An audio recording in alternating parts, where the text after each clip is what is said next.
नमस्कार, आपका स्वागत है। मैं हूं मनोरंजन भारती। आज चर्चा करेंगे फीफा वर्ल्ड कप की। जी हां, आप सबने मैच देखा होगा। जिन्होंने नहीं देखा उन्होंने भी चर्चे सुने होंगे। अर्जेंटीना ने फ्रांस को हरा दिया है पेनल्टी शूटआउट में। और एक तरह से कहें तो मेसी जो है, जिनके पास सारे रिकॉर्ड्स हैं, सारे ट्रॉफीज़ हैं, लेकिन फीफा वर्ल्ड कप की ट्रॉफ़ी उनके कैबिनेट में नहीं थी और आखिरकार वो ट्रॉफ़ी भी उनके पास आ गई है। एक तरह से कहा जाए तो पूरी अर्जेंटीना की टीम जो है, एक मेसी को ये खिताब जितवाने के लिए खेल रही थी। ठीक उसी तरह जब इंडिया ने वानखेड़े स्टेडियम में जब 50 ओवरों का जो मैच जीता था क्रिकेट का, वनडे का वर्ल्ड कप, तो पूरी टीम ऐसा लग रहा था कि सचिन तेंदुलकर के लिए खेल रही है, उनके वो ट्रॉफ़ी जितवाना चाहती है। और वही कुछ जज्बा जो है अर्जेंटीना टीम के का देखने को मिला इस वर्ल्ड कप फाइनल में। हालांकि एम्बापे ने बहुत कोशिश की, 3 गोल भी किए, शानदार गोल किए, लेकिन जितने दिनों तक मैं फुटबॉल को फॉलो कर रहा हूँ या जितने मैचेज मैंने देखे हैं, ये फाइनल जो है सबसे यादगार फाइनल था और सबसे जानदार फाइनल था। अक्सर होता क्या है कि किसी भी टूर्नामेंट का फाइनल मैच काफ़ी बोरिंग होता है, क्योंकि प्लेयर्स भी जानते हैं स्टेक्स बहुत हाई होते हैं और वो बहुत संभल के खेलते हैं। लेकिन जिस ढंग से मैच के शुरुआत से ही अर्जेंटीना की टीम ने पकड़ बना रखी थी, उन्होंने एक तरह से साफ कर दिया था कि वो किस जज्बे के साथ और किस मानसिकता के साथ उतरे हैं अब जो है पिच पर, और ख़ास करके जीतने के लिहाज से।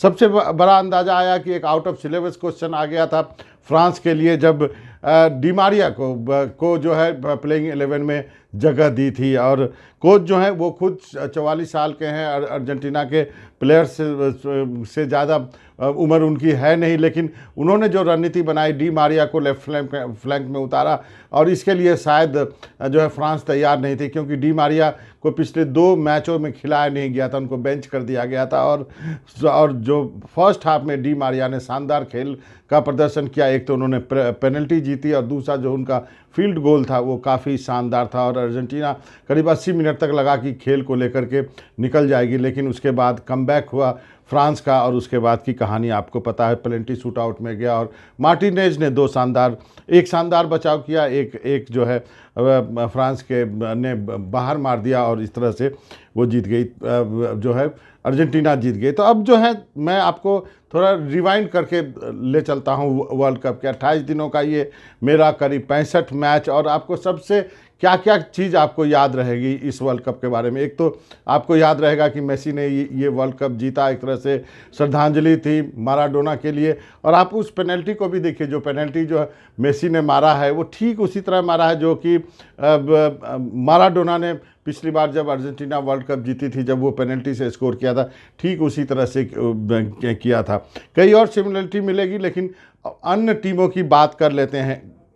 एक तो बेसिक ही बात बार बार आ जाती है, सेमीफाइनल में क्रोएशिया के खिलाफ जिस ढंग से मेसी ने वो गोल मारा, वो जिस ढंग से छकाया डिफेंडर को, ग्रेविडियोल को, वो जो है काफ़ी कुछ लोग याद रखेंगे कि वो जो मेसी का मैजिक है वो वहाँ पे चला, और किस तरह डिफेंडर उनके पीछे लगा रहा। मेसी जो है इंतज़ार करते रहे एक क्षण का, जबकि उसके पाँव के बीच से बॉल निकाल करके जो है वो गोल मारने के लिए तोहफा पेश कर दिया। ये वर्ल्ड कप और भी चीज़ों के लिए याद किया जाएगा आपको। ब्राज़ील भले ही नहीं पहुंच पाई, ब्राज़ील का डांस आपको, सेलिब्रेशन का डांस आपको याद रहेगा, लेकिन रिचार्लसन का वो बाइसिकल किक आप नहीं भूल पाएंगे। वो जो बाइसिकल किक है वो लोगों के दिमाग में बैठ गया है, वो गोल जो है। साथ ही ये वर्ल्ड कप याद किया जाएगा मोरक्को के लिए। मोरक्को की कहानी कुछ ऐसी है जैसे 1983 वर्ल्ड कप क्रिकेट में भारत की कहानी थी। वो टीम कहीं भी नज़र नहीं थी, किसी के रडार पे नहीं थी। एकाएक टीम आती है और जो है सेमीफाइनल खेलती है। पहली अफ्रीकन नेशन की टीम बनी है जो कि जो है सेमीफाइनल खेला उन्होंने। हालांकि चौथे नंबर पे रही क्रोएशिया के साथ, जो तीसरे और चौथे नंबर का मैच में क्रोएशिया ने उनको हरा दिया, लेकिन वो अपने आप में एक कहानी है मोरक्को की टीम। आने वाले दिनों में इस तरह के जज्बे के साथ फुटबॉल खेलने के लिए मोरक्को को याद किया जाएगा। ट्यूनीशिया को भी याद किया जाएगा। ट्यूनीशिया ने फ्रांस को हरा दिया, जो कि डिफेंडिंग चैंपियन थी, और एक सनसनी फैला दी थी। सऊदी अरबिया के लिए याद किया जाएगा। पहले ही मैच में अर्जेंटीना को, अब अर्जेंटीना जो है विश्व विजेता है, लेकिन पहले ही मैच में जिस ढंग से सऊदी अरबिया ने अर्जेंटीना को हरा दिया था, वो भी मैच जो है लोगों के जहन से जल्दी जाएगा नहीं, वो भी याद किया जाएगा।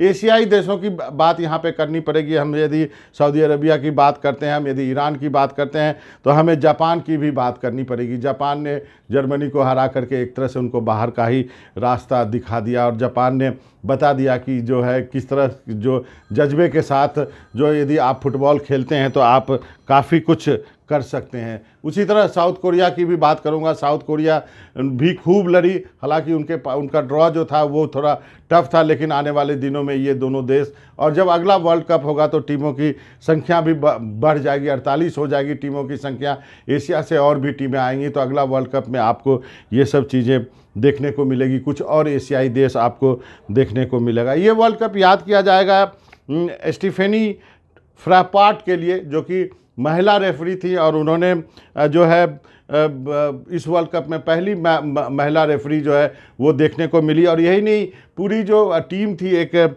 महिलाओं की टीम थी ब्राज़ील, और जो मेक्सिको के 2 असिस्टेंट रेफरी उनके साथ थे जो फ्लैंक में दौड़ती हैं। कोस्टा रिका वर्सेस जर्मनी का मैच था, और उस मैच को पूरी महिला जो टीम है जिसमें रेफरी और 2 फ्लैंक में होते हैं, वो सारी महिलाएं थी, उसके लिए भी याद किया जाएगा इस वर्ल्ड कप को। इस वर्ल्ड को याद किया जाएगा रोनाल्डो और नेमार के आंसुओं के लिए। दोनों के पास मौका था, अब तो रोनाल्डो तो शायद अगला वर्ल्ड कप नहीं खेल पाएंगे, 5 वर्ल्ड कप खेल लिए उन्होंने। नेमार का पता नहीं अगले वर्ल्ड कप में आएंगे तो 34 साल के हो जाएंगे। ब्राज़ील में इतना कंपटीशन होता है कि शायद 34 साल की उम्र में वो टीम में रहें या नहीं रहें, ये जो है ये इसके लिए भी जो है लोग याद करेंगे उनके आंसुओं के लिए। और चलते चलते बता दूं कि नई जनरेशन की पीढ़ी जो है वो उभर कर सामने आ गई है। आने वाले मेसी और रोनाल्डो भी तैयार हैं।